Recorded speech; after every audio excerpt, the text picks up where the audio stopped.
Hi everybody, just a bit of a rant this one, I'm afraid. Just a sort of a general bitch video. I was having a heated discussion with a Christian who was trying to explain to me that morals are absolute and not relative. To summarise, it was a ridiculous conversation. Absolutely ridiculous, which is why I decided to bow out. His sort of general idea was that if morals are relative, then that means that you can't ever say with any certainty that child rape is wrong, or that genocide is wrong, or, you get the idea. And my argument was, well, it's an uncomfortable fact that morals are dictated by society, but they are, and it is a fact. So I tried to explain that with a couple of examples, like, well, 150 years ago we all thought that slavery was okay, or, most people thought slavery was okay, and these days most of us would say, no, it's not. There is an example of how morals have changed over time. Also, how can he say that his Bible gives him absolute morality? Because it says in the Bible that slavery is okay, it gives you directions on how to keep and sell and buy slaves and the sorts of conditions. And, obviously, that one that we all know about, if you beat them until they die, then you get punished. But if you beat them and they die after a couple of days, then you're exempt from punishment because that slave is your property. And, I said your Bible condones slavery and rape and genocide and child murder and etc, etc, etc. And he said, oh, it's like verse and chapter and everything. I'm like, no, I'm not going to read your stupid book for you. Heaven's sake, it's your book, right?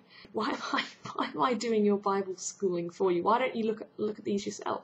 You should know that if you've read the damn book. I read it a couple of times. It should have a warning on it as far as I'm concerned. But anyway, the point of this video isn't really to go on about atheism and morals. I've done that. I've been there, done that, got the t-shirt. The reason I wanted to do this video is to ask why.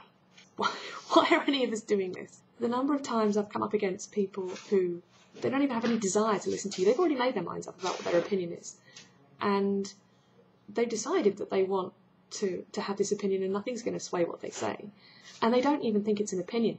They think it's fact. They think it's absolute certainty. If they've already made their minds up, then what's the point in saying anything? I don't even know why I piped up in the first place. I mean, your instinct is to defend your position, of course. Your instinct is to say, no, actually, hang on a second. That's not what I said, or that's not what this video is about. It's like a combination of those reasons that I actually responded to this guy in the first place. Wish I hadn't now. Wish I hadn't bothered. Like, if you say, look, I'm repeating myself now, you're not answering any of my questions. I've answered all your questions. They turn around and accuse you of not answering their questions when you have, and you're repeating yourself. And then they say, oh, look, she's running away because she can't defend her ridiculous position. Like, no, I'm not running away. I actually can't be bothered with repeating myself anymore. It's like I'm a fucking parrot. Why do we bother? If all that's going to happen is people are going to say, oh, you're just being ridiculous, and no matter what you say, doesn't make a difference. I mean, with me, it makes a difference. If somebody says to me, here's a new bit of evidence, or here's a new bit of opinion that challenges your position, if it's valid and it can be backed up, then I'm like, fine, great, I've learned something. That's wonderful, and I'll say that, and I have said that on plenty of occasions.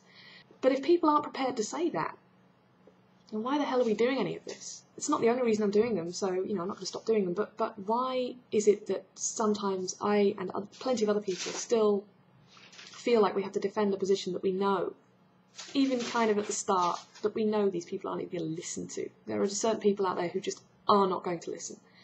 Why do we do that? I, for one, would like to stop doing it, but I know that I can't. I know that I've just got this terrible habit where I have to just say, look, you're being a dick, stop it. And all it does is ends up frustrating me. So why do I do it? Why do I do it? It's like banging your head against a brick wall. It's like pulling teeth. It's painful, it's pointless. Why do I do it? Not why am I doing anything on YouTube, but why do I do this particular thing on YouTube? Hey, take care. Lots of love.